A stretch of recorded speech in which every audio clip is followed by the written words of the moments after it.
Hey Alexis Love Beauties and Flawless Man, y'all already know every other month it is that time to deep clean our feet. So I wanted to show you all of the Dr. Scholl's products that I have in my Family Dollar. I honestly haven't seen these products in any other store. I'm also going to come back and try to do this corn callus remover treatment as well, but they have a new look. It's the same pack, so now we're going to be looking for this pack for the peeling of our feet. Do not forget the LA Colors calcium nail polish. You'll also want to make sure you get that Pumice Stone for your hands and your feet, and your nail filer. Remember, we do not do a lot of different things to our nails, and I seen some little foot and face masks down here, but I really wasn't interested in them. So I went over to the drinking out and got my favorite. Now, just outside for a little content, it was kind of nice and windy. With their Pumice Stone, you do want to get 2 of them. You do not want to cross-contaminate with your hands and your feet. And I know that the Pumice Stone is double-sided, but you still want to have, individual, just as well as your nail filer. You want to have one for your hand and one for your feet. Now, as you can see, I already prepped my nails. My nails are super strong and healthy, and they do grow.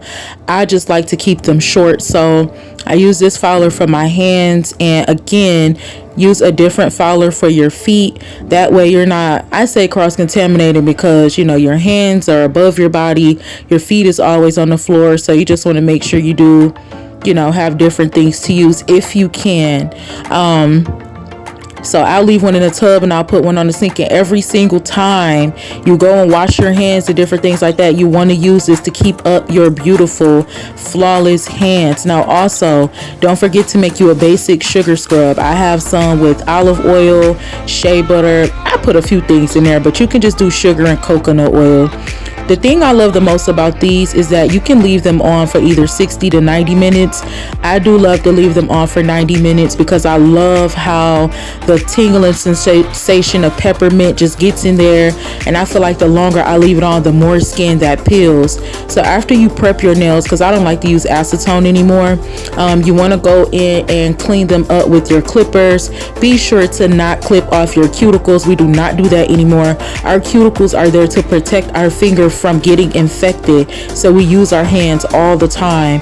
So after your scrub, after your wash, you want to go in with that calcium nail polish, and then for your feet, this is going to take 2 to 7 business days for the skin to even start peeling. Then it may take an additional week or 2 for them to be completely healed. So this is why we're doing this every other month, and in between time we just like to keep that Pumice Stone for our feet. So again, remember that when your feet is peeling, do not peel it off. Do not use the Pumice Stone to peel it off. Let it peel itself.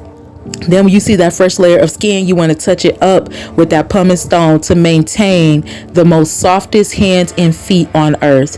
Let me show you how much product is in here. So I've been chilling. I had these on for over 3 hours, and I absolutely love it. So all of that beautiful product has absorbed into my feet, and when I tell y'all, it felt so amazing. Just the tingling sensation, I mean, it lasted for a while. As you can see, it's very, very absorbent. It just has so many different powerful ingredients. So be sure to take care of your hands and feet. Mwah.